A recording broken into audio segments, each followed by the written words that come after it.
ANMR ನ್ಯೂಸ್ಗೆ ಸ್ವಾಗತ. ಪ್ರಗತಿ ಶಾಲೆಯಲ್ಲಿ ಶಿಶು ವಿಹಾರ ಕೇಂದ್ರದ ದಾಖಲಾತಿ ಪ್ರಾರಂಭ.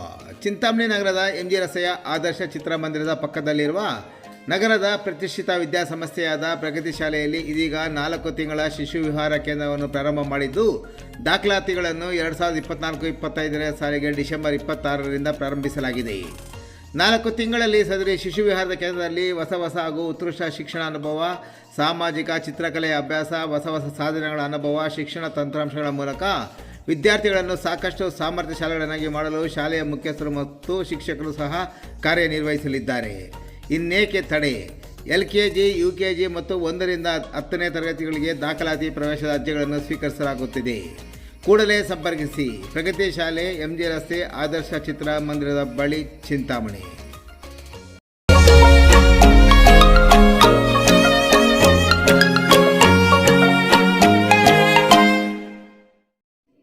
ಸಬ್ ಜೈಲು ನನ್ನ ರಾಜಕೀಯ ಜನ್ಮಸ್ಥಳ. ನಗರಸಭಾ ಸದಸ್ಯ ಮೊಹಮ್ಮದ್ ಶಫೀಕ್. ನಮ್ಮ ಕುಟುಂಬಕ್ಕೆ ರಾಜಕೀಯ ಇತಿಹಾಸವಿದೆ. ಮೊದಲು ನಗರಸಭಾ ಚುನಾವಣೆಗೆ ಸ್ಪರ್ಧೆ ಮಾಡಿದಾಗ ನಾನು ಜೈಲಿನಲ್ಲಿದ್ದರೂ ಜನ ನನ್ನನ್ನು ಗೆಲ್ಲಿಸಿಕೊಟ್ಟಿರುವ ಪರಿಣಾಮ ನನಗೆ ರಾಜಕೀಯ ಜನ್ಮಸ್ಥಳ ಸಬ್ ಜೈಲಾಗಿತ್ತು. ಇನ್ನು 2ನೇ ಚುನಾವಣೆಯಲ್ಲಿ ಬಹುಮತದಿಂದ ಗೆಲ್ಲಿಸಿದ್ದಾರೆ. ಇದು ನನ್ನ 3ನೇ ಚುನಾವಣೆ. ಅದರಲ್ಲೂ ಉಪಚುನಾವಣೆಯಲ್ಲಿ ಸಹ ಬಹುಮತದಿಂದ ನಮ್ಮ ಮತದಾರ ಪ್ರಭುಗಳು ಗೆಲ್ಲಿಸಿದ್ದಾರೆ ಎಂದು ಕೀರ್ತಿನಗರ ಉಪಚುನಾವಣೆ ಗೆಲುವು ಸಾಧಿಸಿದ ಮೊಹಮ್ಮದ್ ಶಫೀಕ್ ರವರು ಹೇಳಿದರು. ಅವರು ಉಪಚುನಾವಣೆಯಲ್ಲಿ ಭರ್ಜರಿ ಗೆಲುವು ಸಾಧಿಸಿದ ನಂತರ ಭೇಟಿ ಮಾಡಿದ ವರದಿಗಾರರೊಂದಿಗೆ ಮಾತನಾಡಿದ ಮೊಹಮ್ಮದ್ ಶಫೀಕ್, ನಮ್ಮ ಕುಟುಂಬಕ್ಕೆ ರಾಜಕೀಯ ಇತಿಹಾಸವಿದೆ. ನಮ್ಮ ತಾತ ಅಬ್ದುಲ್ ಜಬ್ಬಾರ್ ಅವರು 45 ವರ್ಷ ನಗರಸಭಾ ಸದಸ್ಯರಾಗಿದ್ದರು. ಅಬ್ದುಲ್ ಗಫಾರ್ ನಮ್ಮ ತಾತ ಪುರಸಭಾ ಸದಸ್ಯರಾಗಿದ್ದರು. ನಮ್ಮ ತಂದೆ ಅಬ್ದುಲ್ ಜಲೀಲ್ ಸಾಬ್ ನಗರಸಭಾ ಸದಸ್ಯರಾಗಿದ್ದರು. ನಮ್ಮ ಅಜ್ಜಿ ಮಕ್ಬೂಲ್ ನಗರಸಭಾ ಸದಸ್ಯರಾಗಿದ್ದರು. ನಮ್ಮ ಮಾವ ಮೊಹಮ್ಮದ್ ಸಿದ್ದಿಕ್ ನಗರಸಭಾ ಸದಸ್ಯರಾಗಿದ್ದರು. ನಾನು 2 ಬಾರಿ ನಗರಸಭಾ ಸದಸ್ಯರಾಗಿ 3ನೇ ಬಾರಿಗೆ ಉಪಚುನಾವಣೆಯಲ್ಲಿ ಸ್ಪರ್ಧೆ ಮಾಡಿದ್ದು, ಕ್ಷೇತ್ರದ ಜನ ನಮಗೆ ಗೆಲುವು ಸಾಧಿಸುವ ಮೂಲಕ ರಾಜಕೀಯ ಇತಿಹಾಸ ಕುಟುಂಬವನ್ನು ಇಲ್ಲಿನ ಜನತೆ ಕೈ ಬಿಟ್ಟಿಲ್ಲ ಎಂದರು.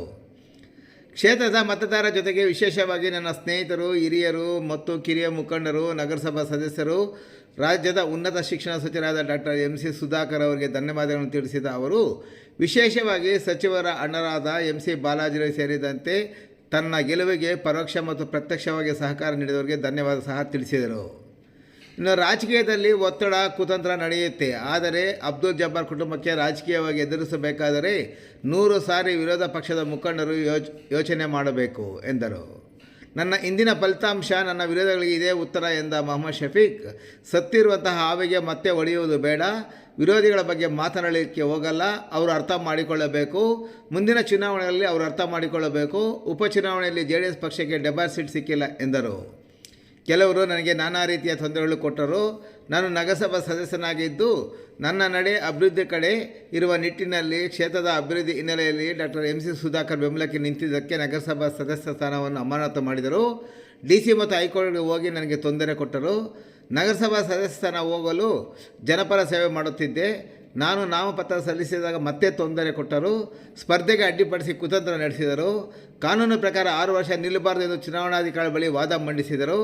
ಆದರೆ ನನ್ನ ತಮ್ಮ ವಕೀಲನಾಗಿರುವ ಮುಬಾರಕರ್ ಅವರು ಅವರಿಗೆ ಸರಿಯಾದ ಉತ್ತರ ನೀಡಿದರು ಎಂದರು. ಸ್ಪರ್ಧೆಗೆ ಅಡ್ಡಿಪಡಿಸಿದ ನಂತರ ಹೈಕೋರ್ಟ್ ಮತ್ತೆ ಪ್ರಕರಣ ದಾಖಲಿಸಿದರು. ಫಲಿತಾಂಶ ಪ್ರಕಟವಾಗದಂತೆ ಮಾಡಲು ಕೋರ್ಟ್ಗೆ ಹೋದರು. ಅಲ್ಲಿ ಅವರಿಗೆ ಫಲ ಸಿಗದೆ ಹಿನ್ನಡೆಯಾಯಿತು ಎಂದ ಅವರು, ರಾಜಕೀಯವಾಗಿ ನನ್ನನ್ನು ಮುಗಿಸಲು ಕೆಲವರು ಶ್ರಮಿಸಿದರು. ಆದರೆ ಅವರ ಕನಸು ನನಸಾಗಲಿಲ್ಲ. ನನ್ನ ಮುಗಿಸಲು ಹೋದವರೆಲ್ಲ ಮನೆಯಲ್ಲಿ ಕೂತಿದ್ದಾರೆ. ಸಮಯ ಬಂದಾಗ ಎಲ್ಲ ವಿಷಯಗಳ ಬಗ್ಗೆ ಮಾತನಾಡುತ್ತೇನೆ ಎಂದರು. ಇನ್ನು ಫಲಿತಾಂಶ ಪ್ರಕಟವಾಗುತ್ತಿದ್ದಂತೆ ನಗರದ ಪ್ರಮುಖ ಬೀದಿಗಳಲ್ಲಿ ಸೇರಿದಂತೆ ನಗರದ ಕೀರ್ತಿನಗರದಲ್ಲಿ ವಿಶೇಷವಾಗಿ ವಾರ್ಡ್ಗಳಲ್ಲಿ ಮೊಹಮ್ಮದ್ ಶಫೀಕ್ ಮೆರವಣಿಗೆ ನಡೆಸುವ ಮೂಲಕ ಜನರಿಗೆ ಕೃತಜ್ಞತೆ ಸಲ್ಲಿಸಿದರು.